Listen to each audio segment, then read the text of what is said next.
हाँ शिवोहम।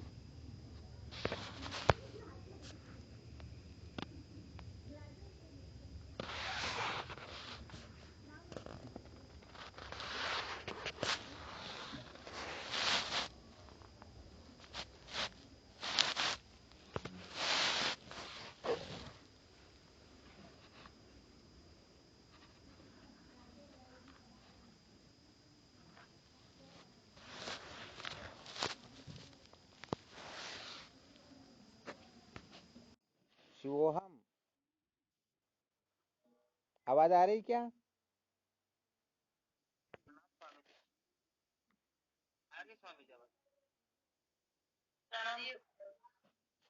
हाँ शिवोहम।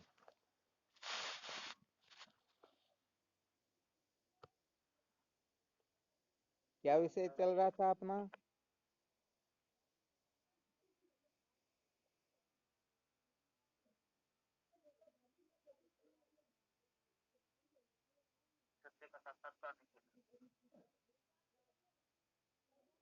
संसार को बनाए रखकर सत्य का साक्षात्कार नहीं किया जा सकता,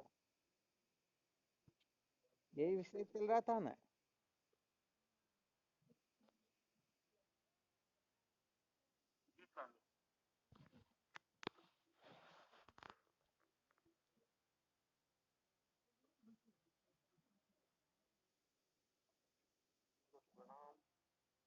हाँ शिवोहम। शिवोहम।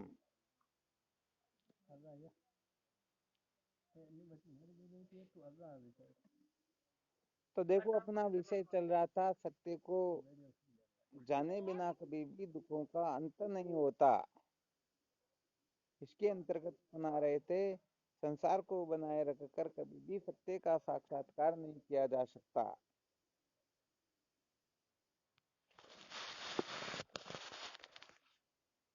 अच्छा, ऐसा सुनाने से क्या सिद्ध होता है? संसार को बनाए रखने से तात्पर्य होता है मान्यताएं। मान्यताओं का नाम संसार है या नहीं है?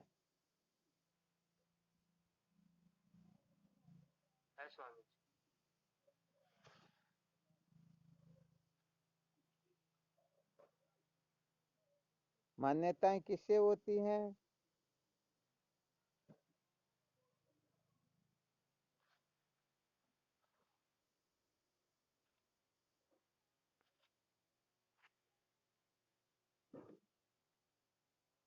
जितनी भी मान्यताएं होती हैं, किससे होती हैं ये?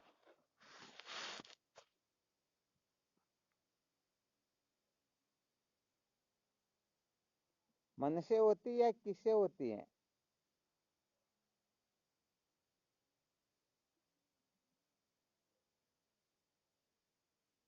अच्छा, आवाज तो आ रही है ना?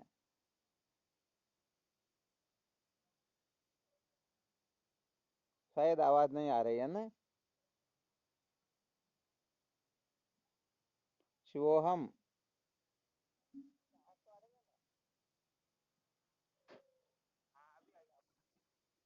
अब आई है ना? चलो ठीक है। ठीक शिवोहम। तो संसार को बनाए रखकर सत्य का साक्षात्कार नहीं किया जा सकता। तो यहाँ पर संसार से तात्पर्य होता है मान्यताएं, और मान्यताएं होती है मन से। किससे होती हैं? अब विचार करके देखो, ये मन वास्तव में त्रिकाल अबाधित है क्या?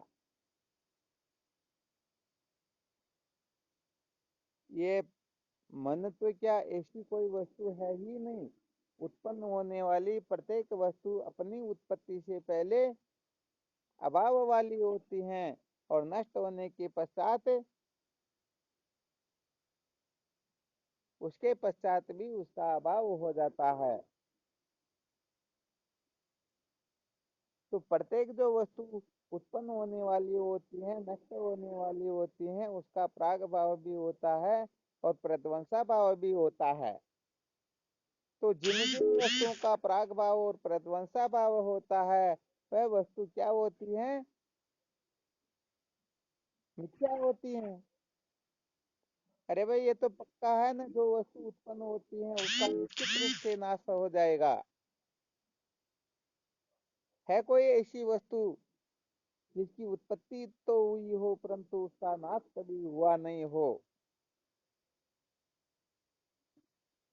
तो कहने का तात्पर्य यह है कि जो वस्तु उत्पन्न होती है वह निश्चित रूप से नष्ट हो जाएगी, इसका स्वभाव ही ये होता है। अब यदि कोई उस वस्तु को बनाए रखना चाहता है कि नहीं नहीं ये वस्तु नष्ट कभी होनी ही नहीं चाहिए, तो ऐसा संभव हो सकता है क्या? हाँ, ये कभी भी संभव हो ही नहीं सकता। इसीलिए कहा गया है जो संसार को बनाए रखना चाहते हैं वह कभी भी सत्य का साक्षात्कार कर नहीं पाएंगे।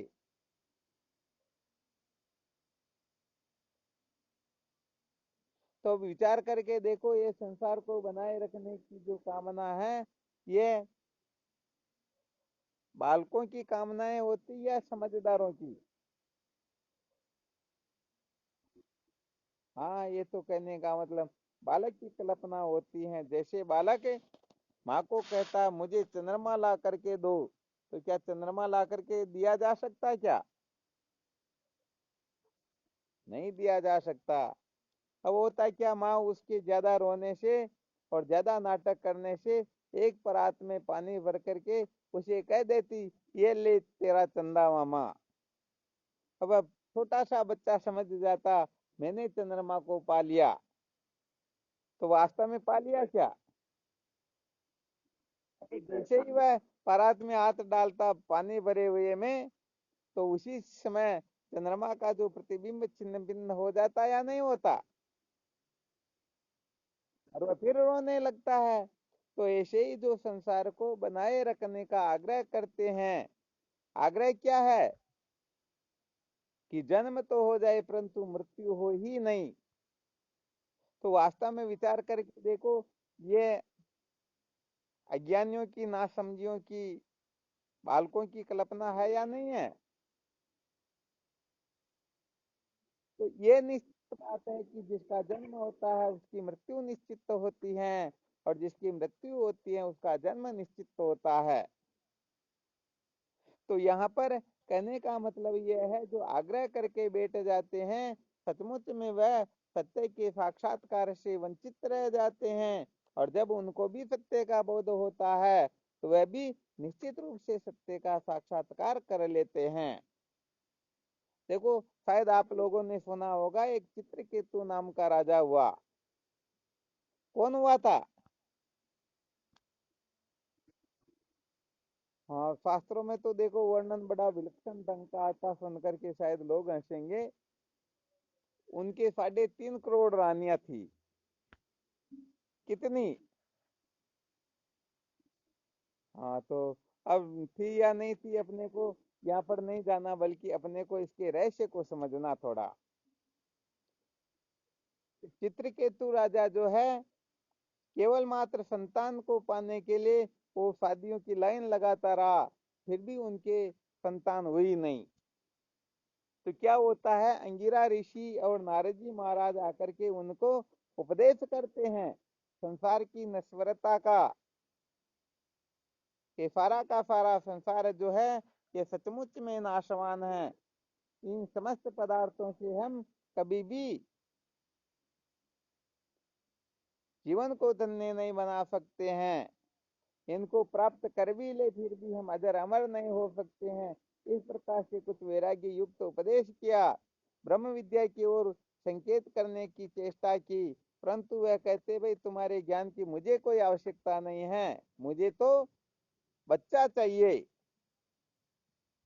संतान हो तो मैं कुछ कर सकता हूँ, वरना मैं संतान के बिना किसी ज्ञान ज्ञान की बात को सुनने की इच्छा 1% भी नहीं रखता हूँ।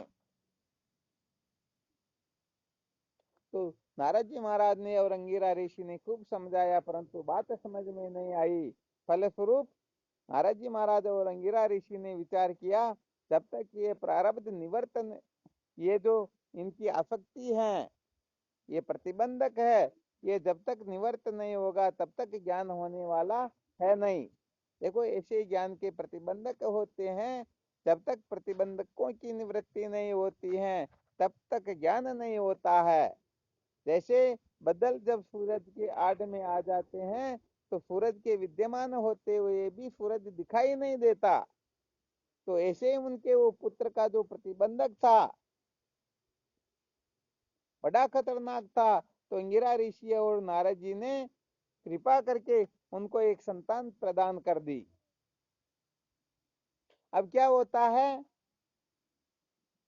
जैसे राजा के संतान होती हैं तो जो सबसे छोटी रानी थी उसी के संतान होती हैं, और संतान होने के पश्चात राजा उस रानी के सिवाय दूसरी रानियों की ओर देखता भी नहीं, उनसे चर्चा करना तो दूर, बिल्कुल ही उनसे चित्त हटा दिया। तो समस्त रानियों ने विचार किया, अरे भाई ये बच्चा जो है हमारे और राजा के बीच में बहुत बड़ा प्रतिबंधक है। उन्होंने योजना बनाई और मौका देख करके उस पुत्र को क्या कर दिया, अरे उसको मार ही दिया। तो उन बाकी ने सोचा कि जब ये मर जाएगा तो फिर कहने का मतलब राजा की आसक्ति छोटी रानी से हट जाएगी, परंतु बात वहां पर उल्टी हो गई। उसके मरने के पश्चात, बच्चे के मरने के बाद तो वह राजा पागल होकर के वह भी मरने के लिए दौड़ता है। वो छाती पीटने के सिवाय, उछलने के सिवाय, रोने के सिवाय, पछताने के सिवाय उनके जीवन में और कुछ भी नहीं है। अब उस समय अंगिरा ऋषि और नारद जी महाराज विचार करते हैं, ये सही मौका है, अभी लोहा गर्म है, चलो इस समय चोट मार देते हैं, काम हो जाएगा। अब जैसे ही आकर के नारद जी महाराज और अंगिरा ऋषि उनको उपदेश करने लगते हैं, पर चित्रकेतु राजा कहता, भाई मुझे तुम्हारे ज्ञान की कोई जरूरत नहीं है, मुझे तो मेरा बच्चा चाहिए। अब नारद जी महाराज और अंगिरा ऋषि उनको अनेक अनेक प्रकार से समझाते हैं, हे राजन तुम किसके लिए शोक करते हो, यदि तुम शरीर के लिए शोक करते हो तो यह शरीर तो तुम्हारे सामने पड़ा हुआ है, और आत्मा के लिए शोक करते हो तो आत्मा का तो नाश होता ही नहीं। ऐसे अनेक प्रकार की युक्तियों से उपदेश किया, परंतु चित्रकेतु राजा कहता, तुम यहाँ से चले जाओ, मुझे तुम्हारी और तुम्हारे ज्ञान की कोई जरूरत नहीं है, मुझे तो केवल और केवल मात्र मेरा बच्चा चाहिए। जब इस प्रकार से बहुत समझाने के बाद में भी राजा समझा नहीं, कहता है कि मुझे तो मेरा बच्चा चाहिए और कुछ चाहिए ही। उसी समय अंगिरा ऋषि और नारद जी योग बल के द्वारा उसके बच्चे की जीवात्मा का आह्वान करते हैं, वह शरीर में प्रविष्ट होती हैं और वह बच्चा खड़ा होने लगता है। तो उसी समय राजा सबको भूल करके बड़ी प्रसन्नता से उस बच्चे को लेने के लिए जैसे ही दौड़ता है, वह बच्चा एकदम बोल पड़ता, अरे भाई तू कौन है, दूर खड़ा रहा है, मेरी तरफ दौड़ करके क्यों आ रहा है। राजा कहता, अरे बेटे मेरे को ऐसे कैसे कह रहा, मैं तो तेरा पिता हूँ, तेरे बिना मैं एक क्षण पर भी नहीं रह सकता हूँ, तेरे लिए तो मेरी कैसी हालत हो गई, देख अब तू खड़ा हो गया तो बस, मेरे लिए तो तेरे से बढ़कर संसार में तो क्या अनंत कोटि ब्रह्मांड में कोई वस्तु नहीं है। अब वह बच्चा उनको फटकार लगाता, अरे तुम्हारे को शर्म नहीं आती है, कौन पिता कौन पुत्र, कितनी बार तुम मेरे पिता बने हो, और मैं कितनी बार तुम्हारा पिता बना हूँ, कितनी बार तुम पहले चले गए, कितनी बार मैं पहले चला गया, अब इस जन्म में मैं पहले जा रहा हूँ, इसमें दुखी सुखी होने की क्या आवश्यकता है, क्या बात है।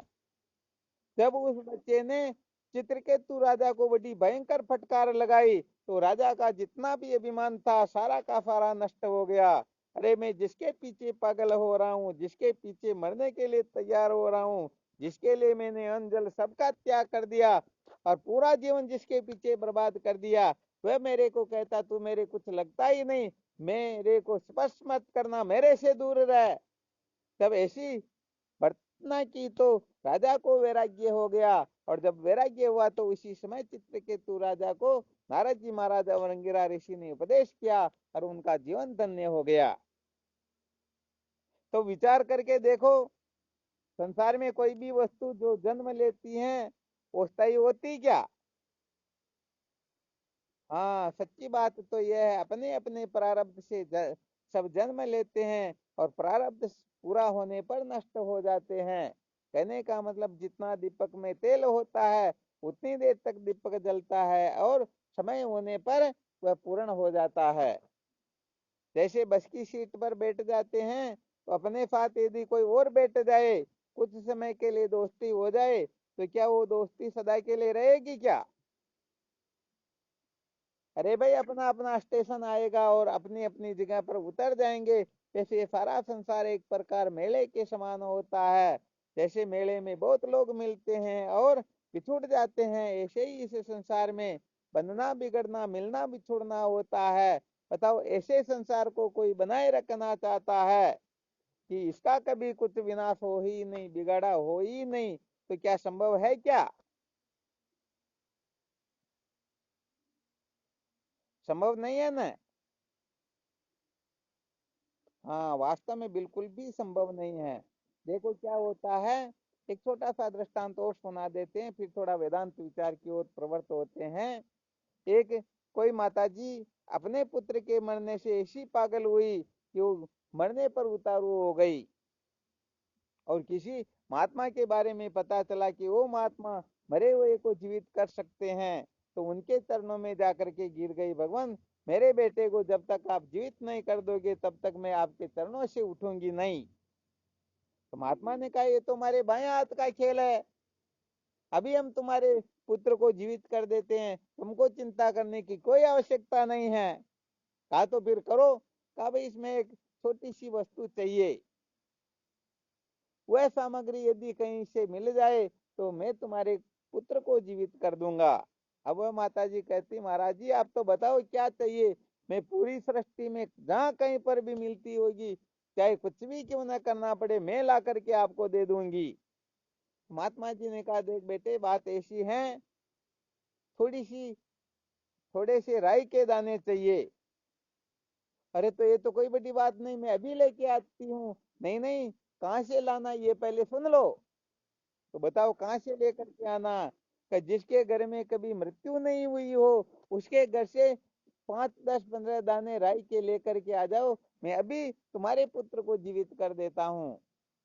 अब वह गई, तो मुझे राई चाहिए, तो कहा कितने चाहिए? 5 7 अरे 5 7 दाने क्या, 5 7 किलो चाहिए, जितनी चाहिए लेके जाओ। पूछा कि आपके घर में कोई मरा तो नहीं? अरे हमारे घर में तो फलाने फलाने फलाने मरे। अरे भाई, तुम्हारे घर की काम नहीं देगी। पूरे गांव में घूम लिया, सब जगह भटक लिया, और अंत में बात समझ में आ गई। आ गया समझ में?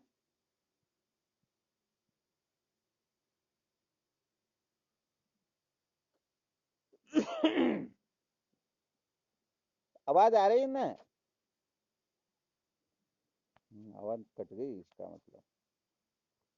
तो कहने का मतलब यह है, ये सारा संसार जो है, जैसे सूर्य उदय होता है तो अस्त हो जाता है, जो जन्मता है तो मृत्यु को प्राप्त हो जाता है।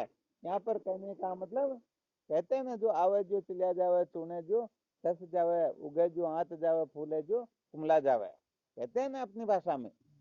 तो इस संसार में कुछ भी स्थायी नहीं होता है। ऐसे सोच लेना, ऐसे विचार कर लेना कि जीव मात्र जो है मृत्यु के मुख के अंतर्गत है, पता नहीं किस समय मृत्यु अपना मुख बंद कर ले। इसलिए शरीर सहित मृत्यु से बचने की चेष्टा नहीं करनी चाहिए, बल्कि वास्तव में यह समझना चाहिए कि मृत्यु नाम की कोई वस्तु होती ही नहीं, मैं मृत्युंजय हूँ। ये बात यदि कोई समझ जाएगा तो समस्त दुखों से मुक्त हो जाएगा। और ये बात यदि समझ में नहीं आएगी तो सच्ची बात है, उनका जीवन कभी भी सुखमय हो ही नहीं सकेगा। आ गया है समझ में? तो देखो, प्रसंग बस विचार कर लेते हैं। जिस समय हमने ब्रह्म विद्या के ब्रह्म साक्षात्कार के 6 फायदों का वर्णन किया था। सयो है वे तत्परम ब्रह्म वेद ब्रह्म भवती नाश्या ब्रह्म अवित कुले तरती शोकम तरती पापमानम वह ग्रंथिभ्यो मुक्तो मृतो भवंती। ये 6 फायदे बताए गए। यदि कोई ब्रह्म साक्षात्कार कर लेता है, सत्य को ठीक ठीक तरह से जान लेता है, तो उसे 6 प्रकार के फायदे अनायास ही प्राप्त हो जाते हैं। तो इसके अंतर्गत एक सूत्र आया है तरती शोकम। तरती शोकम का मतलब क्या होता है?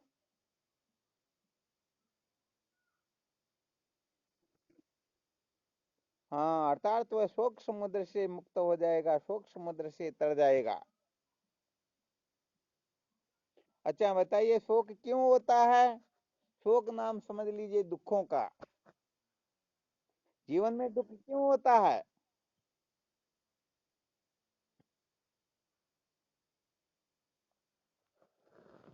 कौन बताएंगे?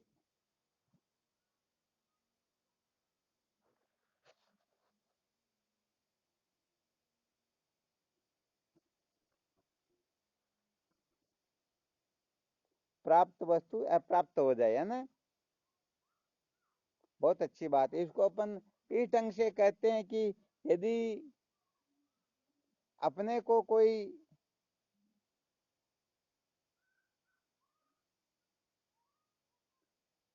जैसे समझ लीजिए, दुख जो होता है सबसे अधिक होता है तो किसी की मृत्यु हो जाए तो होता है। सबसे ज्यादा इसी में होता है ना। भले वो कहीं छोड़ करके चला जाए, नजर भी ना आए तो भी दुख नहीं होगा, चलो धरती पर कहीं ना कहीं सुखमय जीवन व्यतीत करता होगा। परंतु मर जाए तो दुख होता या नहीं होता? हाँ, सबसे अधिक दुख होता है मृत्यु के समय। मरने के कारण ही दुख होता है। तो देखो यहाँ पर अपने को भगवान कृष्ण जो दूसरे अध्याय के 30वें श्लोक में जो रहस्य बताते हैं, उसको समझ लेना चाहिए। यदि उसको कोई ठीक ठीक तरह से समझ लेता है तो वह शोक समुद्र से पार हो जाता है। किसी से पार हो जाता है? हाँ, फिर उनके जीवन में कभी शोक होता ही नहीं। वैसे देखा जाए तो शोक से मुक्त होने का उपाय बताया गया। नारद जी महाराज ने सुना ना, तरती शोकमात्मवित, अर्थात जिनको आत्म तत्व का ज्ञान होता है वह शोक समुद्र से मुक्त हो जाता है, तर जाता है। आया ना। हाँ, ये थोड़ी विशेष बात है। तो थोड़ा यहाँ दूसरे अध्याय के 30वें श्लोक का चिंतन कर लेते हैं, विचार कर लेते हैं। वास्तविक बात ये होती है, तो ठीक ठीक तरह से नहीं समझते हैं वे ही दुखी होते हैं। कोई शोक समुद्र में डूबे हुए रहते हैं, और जो असलियत को जान जाते हैं तो निश्चित रूप से वह शोक समुद्र से मुक्त हो जाते हैं, शोक समुद्र से पार हो जाते हैं। तो देखो, होता क्या है, विचार करके देखा जाए तो केवल मात्र दो वस्तुएं यही सिद्ध होती हैं। कौन कौन सी दो वस्तुएं? एक तो आत्मा, और दूसरी, हाँ भाई, आत्मा और अनात्मा, इसके सिवाय कोई तीसरी वस्तु थोड़ी है क्या? तो यहाँ पर यह निर्णय किया गया है, देही नित्यम मध्योयम देहे सर्वस्य भारत तस्मात् सर्वाणि भूतानि न तुम सोचितुम अर्हसि। हे अर्जुन, शरीर चाहे मेरा तेरा हो, चाहे ब्रह्मा विष्णु का हो, चाहे संसार में किसी का क्यों न हो, शरीर सबका नष्ट होने वाला है और आत्मा का कभी नाश होता ही नहीं। ध्यान देना अच्छी तरह से। शरीर किसी के रहते नहीं और आत्मा किसी की नष्ट होती ही। देखो यहाँ पर यदि हम शोक करें तो या तो आत्मा के लिए करेंगे या फिर अनात्मा के लिए करेंगे। तीसरी वस्तु तो कोई है ही नहीं ना। अब तीसरी कोई वस्तु है ही नहीं, तो या तो शोक करेंगे आत्मा के लिए या शरीर के लिए। अब विचार करके बताओ, शरीर के लिए शोक करना अथवा आत्मा के लिए शोक करना, क्या ये समझदारी से है या नासमझी से है? क्या हुआ? हाँ, यहाँ पर समझदारी हो ही नहीं सकती है, क्योंकि जब ये सिद्धांत कथन कर दिया गया तो शरीर किसी का भी क्यों ना हो वह निश्चित रूप से नष्ट हो जाएगा। तो बताओ, शरीर के लिए शोक करना चाहिए क्या? दुख मनाना चाहिए? अरे, उसके लिए दुख मनाने की आवश्यकता ही नहीं है, क्योंकि चाहे करोड़ करोड़ उपाय क्यों न कर लो। देखो, शास्त्रों में दृष्टांत आता है चांगदेव आदि का। उसने 14 बार मृत्यु को धोखा दिया। कितनी बार? हाँ, 14 बार मृत्यु को धोखा दिया, परंतु बताओ, अंत में उसे मरना पड़ा या नहीं मरना पड़ा? हाँ, कहने का मतलब क्या होता था, जब यमराज उसे लेने के लिए आते तो वह उसके जैसा का जैसा बहुत सारे पुतले बना करके उसके बीच में खड़ा हो जाता। अब यमराज भ्रमित तो हो जाते कि भाई इसमें असली चांगदेव कौन से हैं। यदि नकली को पकड़ ले तो फिर असली सदा के लिए अजर अमर हो जाएगा, क्योंकि वो खाता तो हो गया ना कंप्लीट। उनके नाम का जो ले जाना था वो ले चले गए, तो बाकी रहा क्या? तो ऐसे करके चांगदेव ने 14 बार मृत्यु को धोखा दिया, और अंत में यमराज ने कला निकाली कहीं से किसी प्रकार से उसकी परीक्षा कैसे होती है। तो वह जाकर के देखता तो बहुत सारे चांगदेव खड़े हैं, उनके बीच में छिपा हुआ है। तो उन्होंने जैसे अपन हरिओम आदि करते हैं ना, उसी प्रकार से उनको संबोधन करके कहा।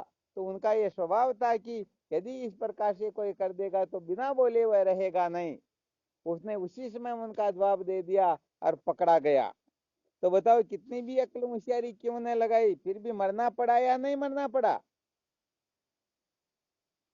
हाँ, तो वास्तविक बात यह है, इस संसार के अंतर्गत कोई क्यों ना हो, चाहे कल्प कल्पांतर तक जीवित रह जाए, फिर भी अंत अंत में तो उनको मरना ही पड़ेगा।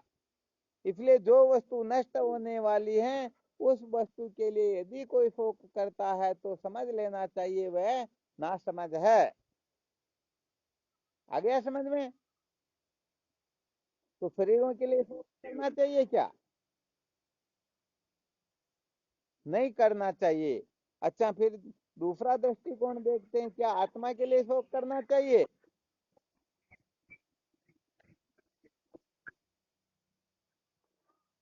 क्यों नहीं करना चाहिए?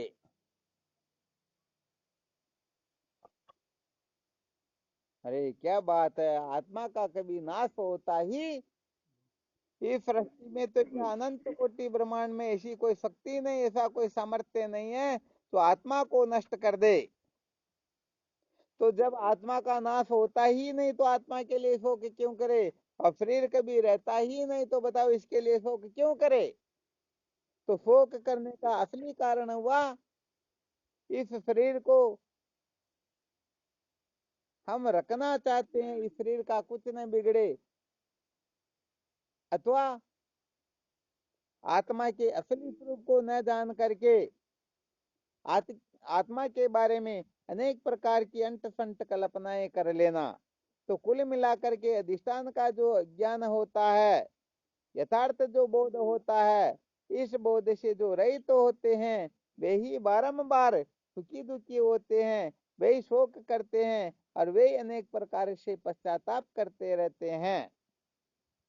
तो बताओ, यदि कोई संसार की असलियत को जान जाए, वैसे देखा जाए तो ये विवेक की कक्षा चल रही है। वास्तव में तत्व दृष्टि से देखा जाए, ब्रह्म विद्या की कक्षा के अनुसार विचार किया जाए, उस समय तो संसार नाम की कोई वस्तु होती ही नहीं। जैसे स्वप्न से जगने के पश्चात स्वप्न के संसार का अस्तित्व नहीं रहता है, ऐसे ही इस संसार का कोई अस्तित्व है ही नहीं। ये तो हम कल्पना करके, मैं पति हूँ, पुत्र हूँ, भाई हूँ, पिता हूँ, ऐसा हूँ वैसा हूँ, अनेक प्रकार की कल्पना करते हैं। वास्तव में देखा जाए तो ऐसा कुछ भी नहीं होता है। स्वप्न से जगने के पश्चात स्वप्न के समस्त नाते रिश्ते जो है, कोई पिता, कोई पुत्र, कोई भाई, कोई शत्रु, कोई मित्र, अनेक प्रकार से प्रतीत हो रहे थे। जगने के पश्चात उनका अस्तित्व है क्या? अस्तित्व नहीं है ना।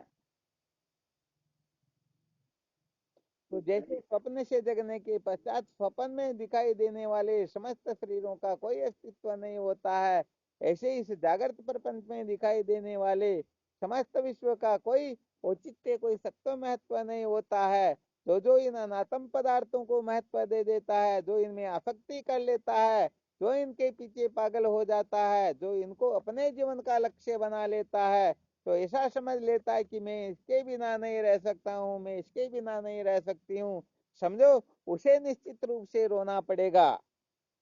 और जिन्होंने असलियत को जान लिया कि वास्तव में सारा का सारा संसार स्वप्न के समान है, या न कोई जन्मता है न कोई मरता है, ये तो भ्रांति से प्रतीत तो होता है, ये सारा का सारा संसार कल्पना मात्र है, तो बताओ फिर शोक हो सकता है क्या? हाँ, तो सच्ची बात कहे तो इस संसार में कुछ कोई मरते हुए प्रतीत होते, कोई जन्मते हुए प्रतीत होते हैं। मरते हैं तब बहुत सारे लोग रोते हैं, जन्मते हैं उस समय लड्डू बटते हैं, पता नहीं क्या क्या तैयारियां होती हैं। तो सच्ची बात कही जाए तो ये मरना भी सपने के समान है, ये जीना भी सपने के समान है। न जन्म होता है न मृत्यु होती है। अच्छा, इसको कोई ऐसे युक्ति या दृष्टांत से समझा सकते हो क्या? ये जन्म भी स्वप्न है और मरण भी स्वप्न है।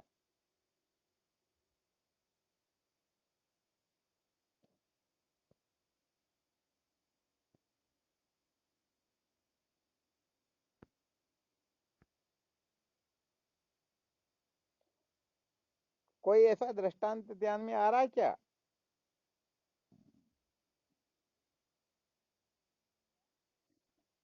नहीं आ रहा ना? चलो ठीक, संकेत कर देते, वैसे बहुत बार बताया हुआ है।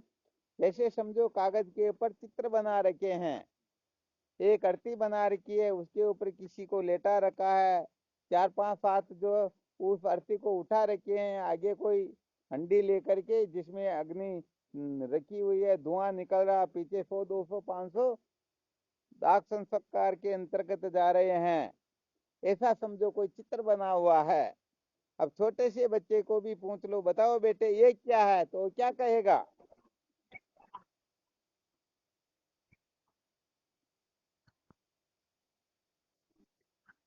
क्या कहेगा वो फिर?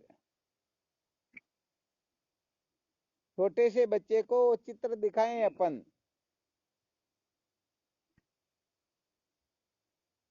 तो क्या कहा जाएगा?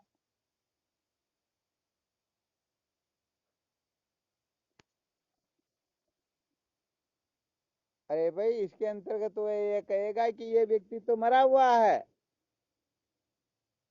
इसको जलाने के लिए ले जा रहे हैं। तो सोया हुआ व्यक्ति तो मरा हुआ लगता है, और बाकी सब लोग जीवित लगते हैं कि ये सब जा रहे हैं, इनको ले जा रहे हैं शमशान में, और ये अग्नि है और इसको ले जा करके जला देंगे। तो थोड़ी देर के लिए विचार करें। हाँ शिवम बोलो।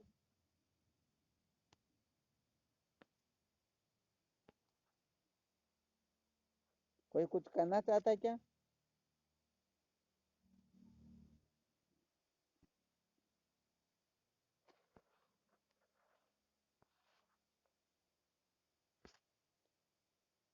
तो ऐसा ही होगा ना? कहने का मतलब है, जो आरती के ऊपर सोया हुआ है उनके लिए ऐसा कहेंगे कि ये व्यक्ति मरा हुआ है। जो आरती को उठा करके चल रहे हैं उसके लिए कहेंगे कि ये इनके बेटे पोते भाई बंधु कुटुंब परिवार वाले हैं। बाकी के जितने भी हैं ये सब इनके नाते रिश्ते वाले हैं, ये दाह संस्कार में जा रहे हैं। तो वास्तव में कागज पर बना हुआ चित्र, जिसमें कोई मरा हुआ प्रतीत होता, कोई जीवित प्रतीत होता है, कोई चलते हुए प्रतीत होते हैं, कोई नाते रिश्ते वाले प्रतीत होते हैं, कोई बेटे भाई आदि प्रतीत होते हैं, तो बताओ वास्तव में ऐसा है क्या? हाँ, वास्तव में ऐसा है ही नहीं। तो देखो यहाँ गड़बड़ घोटाला कब होता है, जब हम कहने का मतलब उनको सत्य समझ लेते हैं, जबकि वास्तव में देखा जाए तो सब एक है या नहीं है? न तो उसमें कोई मरा हुआ है न कोई जीवित है। फिर भी हम किसी को जीवित समझते हैं, किसी को मरा हुआ समझते हैं। ये अज्ञान ही उनके दुखों का मुख्य कारण हो जाया करता। आ गया समझ में? तो ऐसे ही इस संसार के अंतर्गत कोई जन्मता हुआ दिखाई देता है, कोई मरता हुआ दिखाई देता है, परंतु सच्ची बात तो यह है कि न कोई जन्मता है न कोई मरता है। तो बताओ, विचार करके, जब न कोई जन्मता न कोई मरता तो फिर हमारे को ऐसा दिखाई क्यों देता है?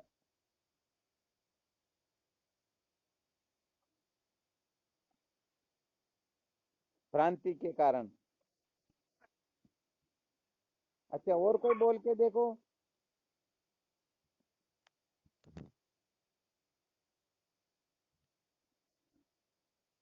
हाँ ठीक। एक बार बोलो बेटे, बार बार नहीं, विक्षेप होता ग्रुप के अंतर्गत, ऐसा नहीं करते।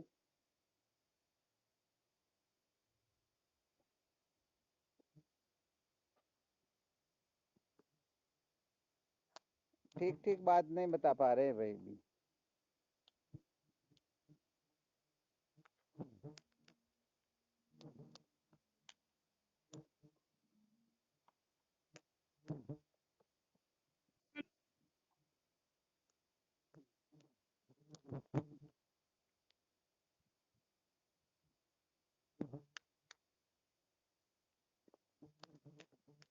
कोई बताएंगे और कुछ क्या?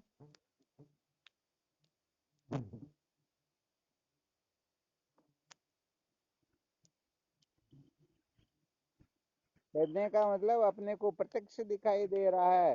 कोई जन्म रहा है, कोई मर रहा, कोई आ रहा, कोई जा रहा, कोई हंस रहा, कोई रो रहा, कोई खा रहा, कोई पी रहा, सब दिखाई देते हैं या नहीं दिखाई देते हैं?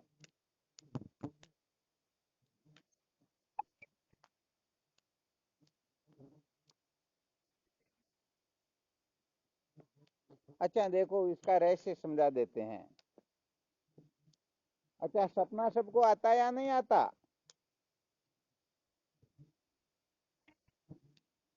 अच्छा बताओ, सपने के अंतर्गत कोई जन्मता हुआ, कोई मरता हुआ, कोई हंसता हुआ, कोई रोता हुआ, आता जाता, खाता पीता, हर प्रकार से दिखाई देता है नहीं दिखाई देता?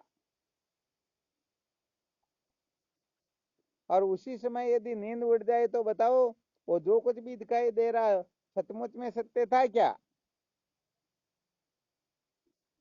तो भाई यहाँ पर ऐसे बोलना होता है कि जब तक अपनी बुद्धि तुझे तत्व में प्रतिष्ठित नहीं हो जाएगी, अथवा आत्म तत्व का यथार्थ ज्ञान नहीं हो जाएगा, तब तक इस संसार में कोई जन्मते मरते हुए दिखाई देंगे, जो कोई रोते हंसते हुए दिखाई देंगे। जैसे जब तक सपना होता है तब तक सपने में सब कुछ दिखाई देता है, और जब सपने से जग जाते हैं तो फिर कुछ होता है क्या? तो ऐसे ही जिनको तत्व का ज्ञान हो जाता है तो समझो वो सदा सदा के लिए निर्भय हो जाते हैं। और जिनको तत्व का ज्ञान नहीं होता है वो रोने वालों के लिए रोते हैं, हंसने वालों के लिए हंसते हैं। कहने का मतलब वो मशीन बने हुए रहते हैं, उनको हर कोई हंसा देता है, हर कोई रुला देता है। तो जीवन में वो रोते हंसते ही रहते हैं और उनका जीवन ऐसे ही व्यर्थ बर्बाद हो जाता है। आ गया ना समझ में? तो कुल मिलाकर के मुख्य बात यह है कि तत्व से जिनको आत्म तत्व का ज्ञान होता है वह समस्त बंधनों से मुक्त हो जाता है, वह सुख समुद्र से पार हो जाता है। उसे किसी प्रकार का शोक रहता ही। अब यदि सचमुच में अपने को इस प्रकार का निश्चय करना है, सचमुच में सदा सदा के लिए कृतार्थ होना है, तो इसके लिए केवल और केवल मात्र एक ही उपाय है, और उस उपाय का नाम होता है सत्य का साक्षात्कार। क्योंकि सत्य को जाने बिना कभी भी दुखों का अंत हो सकता ही नहीं। और जो सत्य को ठीक ठीक प्रकार से जानना चाहता है, अनुभव करना चाहता है, उनके लिए मुख्य सूत्र यही बताया गया है कि संसार को बनाए रखकर कभी भी सत्य का साक्षात्कार नहीं किया जा सकता। आ गया समझ में? तो बस मुख्य सूत्र यही है कि संसार को बनाए रखकर सत्य का साक्षात्कार नहीं होता। तो ये देह इंद्रिया प्राण मन बुद्धि ये फारा का फारा गो गो तर दें लगी मन जाई, सो सब माया जानू भाई, इसी का नाम संसार होता है। इंद्रियां और इंद्रियों की जहां तक पहुंच होती है उसी का नाम संसार होता है। तो जो इनको बनाए रखने की कोशिश करता है तो निश्चित रूप से वह दुखी होगा, रोएगा, उसे शोक समुद्र में डूबना होगा। निश्चित रूप से वह अपने जीवन को धन्य नहीं बना सकता। तो कुल मिलाकर के जो यथार्थ सत्य का ठीक ठीक अनुभव प्राप्त कर लेंगे वो सदा सदा के लिए कृतार्थ हो जाएंगे। बाकी के लोगों का अनादिकाल से जो होता आ रहा है वह आगे होता ही रहेगा। अब इसमें कोई संशय हो तो देख लो, किसी भी प्रकार की शंका हो तो।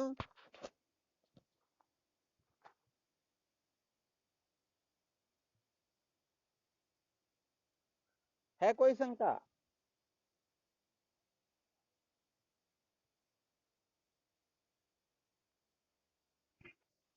नहीं है ना?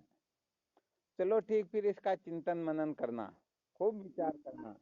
बस मेन सूत्र यही है कि सर्वप्रथम सत्य को जाने बिना दुखों का अंत नहीं होता। तो अपने जीवन का लक्ष्य सत्य का साक्षात्कार निश्चित हमने किया या नहीं किया, और यदि ये निश्चित कर लिया हो तो फिर दूसरा सूत्र बताया गया, संसार को बनाए रखकर सत्य का साक्षात्कार नहीं होता तो कहीं हम संसार को बनाए रखने के चक्कर में तो नहीं है।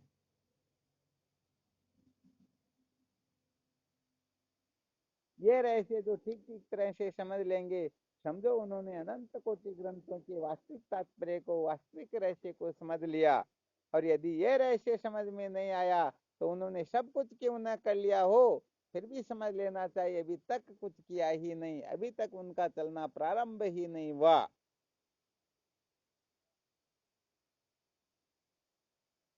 चलो ठीक, फिर करते रहो चिंतन मनन। वो हम।